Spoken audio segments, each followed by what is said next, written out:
ناظرین، خواب میں رشتہ آنا یا رشتہ طے پانا یا رشتے کا ہونا، اس کی مختلف تدابیر ہیں۔ یعنی اگر کنوارا کوئی ان میرڈ دیکھتا ہے یہ خواب، تو اس کے لیے یہ ہے کہ ریئل زندگی میں بھی رشتہ آ جائے گا، اس کی کہیں نسبت طے پا جائے گی، رشتہ طے ہو جائے گا۔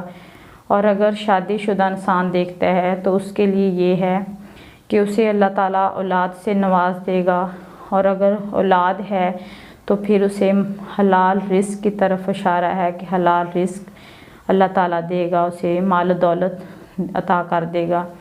اور اگر مال و دولت اور حلال رزق میں بھی ہے تو اسے سکون، خوشیاں اور زندگی میں خیر اور بلائی کی طرف اشارہ ہے۔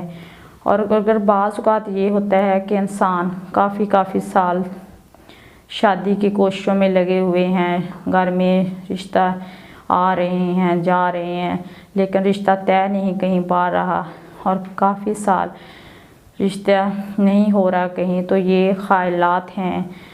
انسان دیکھتا ہے کہ دن میں جو چیزیں دیکھ رہا ہے وہ اس کی خواہشیں خواب بن کر رات کو اس کے نظر آتی ہیں۔ ایسی خواہشوں کے خواب کی کوئی تعبیر نہیں ہے، یہ انسان کا وہم ہوتا ہے، خیالات ہیں جو خواب بن کر نظر آنے لگ جاتے ہیں۔ تو ایسے لوگوں کے لیے ہے کہ وہ اللہ تبارک تعالیٰ سے دعا کریں، نفل پڑھا کریں، صدقہ دیا کریں کہ اللہ تعالیٰ، کیونکہ دعائیں جو ہیں وہ تقدیروں کو بدل دیتی ہیں، تو وہ دعا کریں کہ ان کے لیے کوئی اچھا رشتہ آ جائے۔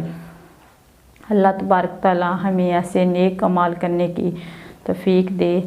اور دوسرا، شادی شدہ مرد اگر دیکھتا ہے کہ اسے رشتہ آ رہا ہے یا رشتے کی طرف اشارہ ہے، تو اس کے لیے یہ ہے کہ اس کی وفادار بیوی ہے، جو یہ اس بات کی علامت ہے کہ اسے اس طرح کا خواب اس لیے آیا کہ اس کی بیوی جو ہے اس کے ساتھ بہت وفادار ہے، مخلص ہے، اس سے بہت محبت کرتی ہے، تو اسے یہ چاہیے کہ وہ اس کی قدر کرے، اپنی اولاد کے ساتھ مخلص ہو، اپنی بیوی کے ساتھ مخلص رہے۔ یہ ایسے خواب جو ہیں یہ اس طرف اشارہ کرتی ہے۔ اللہ تبارک تعالیٰ ہمیں نیک اعمال کرنے کی توفیق دے، آمین۔